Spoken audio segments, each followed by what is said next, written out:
How's it going, everybody? This is Taldi762. We're out here at Program Vegas again, doing a video for you guys. I did brought out my Galil Ace Gen 2 7.62x39 rifle. I did get it suppressed, as you can see. Put on a scope and a tripod. Okay, I suppressed it with a Dater Nomad TI 30 cal suppressor. With the with their data chemo system or chemo adapter. Inside of it, I mounted onto a JMac RD2C chemo brake.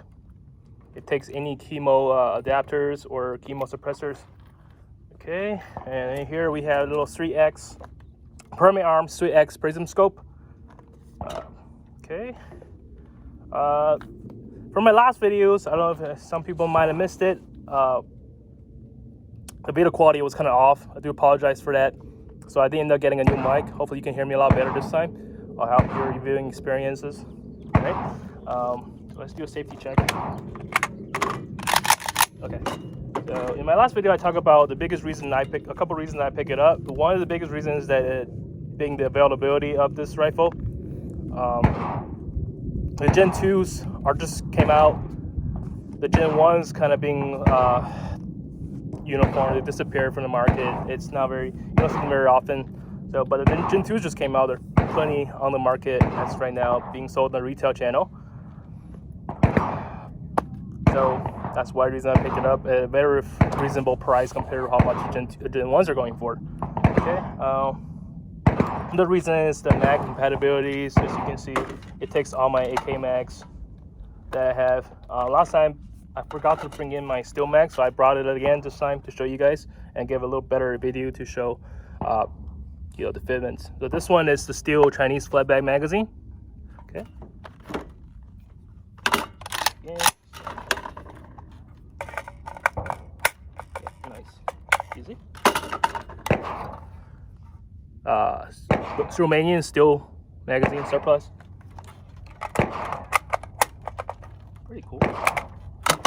So in the last videos, I think I did say that it was easier. What I mean easier is that once you get used to it, it's gonna be pretty easy. At first, you're gonna having a little trouble getting it because you might having a habit from loading AKs. You're going too far into it in the front.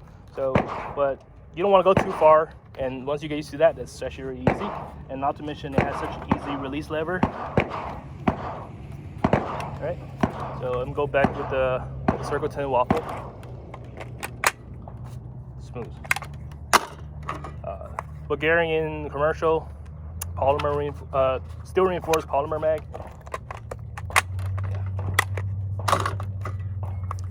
Bakelite.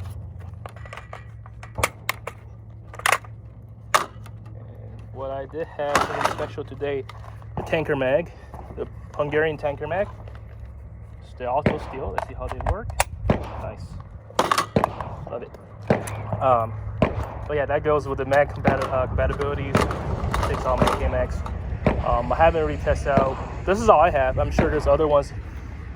What I read about on Reddit is that some US palms work just fine. Of course, the one that came with the gun is the Magpul, which worked just fine too. I didn't use it because I don't like Magpul that much. No hard feelings. Anyways, the next part is, of course, the modularity. You get it out of the box that it has M-LOK pin guards with all these M-LOK slots, your Picatinny rails on top.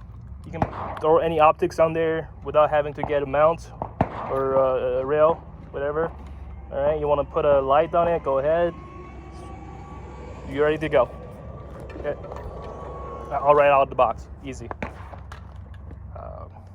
Okay, so that was the reasons why in my last video I talked about why I picked it up. Okay, so today we're gonna go try with as normally would with the suppress, we're gonna go with the Subsonic, Brown Bear Subsonic 196 grain ammo. And just to see the difference, I got some Brown Bear regular Full Metal Jacket ammos. What I read about this ammo is that it's a little slower, not as hot, has less powder, but it's very consistent with the velocity. So ideally, this is compared to other FMJs, this might be a little better because it's not as hot to shoot suppress. So we'll see how it does. I'm sure it's still going to be loud because it's still supersonic. But just to see. And I have quite a few of these, so just to see how it performs. So yeah, one thing I do want to talk about is the muzzle. A lot of people might have had questions about it that when you first got it, because when I first got it, I was kind of confused about it too. So when you first look at it, it has two parts. You have this is called a jam nut mechanism. It has another nut behind the muzzle, so that's the jam nut. What it does is that it gives you leverage to tighten or untighten your muzzle when you do it. So when you tighten the muzzle, you want to go clockwise. But when you go clockwise on that, you want to go, let's see, clockwise. You want to go the other direction, counterclockwise with the jam nut. So it's tightening it back towards each other. So it tightens going that way, so that's untightened for the muzzle, but it's going towards that way, so they meet each other and tightens each other. So they kind of tighten towards each other. But due to that reason, you don't need any shims, which is cool about it. This is your shim. You can set it where you want it to time your brake. So that gives you the leverage.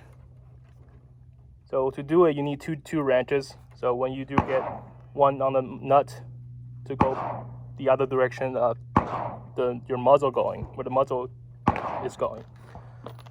But with this mechanism, it's actually pretty easy.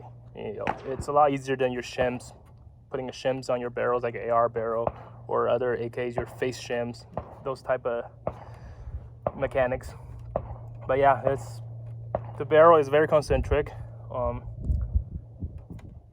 if you want to put a suppressor on it, that's one of the reasons too I got it, because it makes a good suppressor host. Okay, so yeah, this has been a great rifle. I wanted to really see how it's shoots suppressed. Okay, we'll get to it. I'll see you in the next video.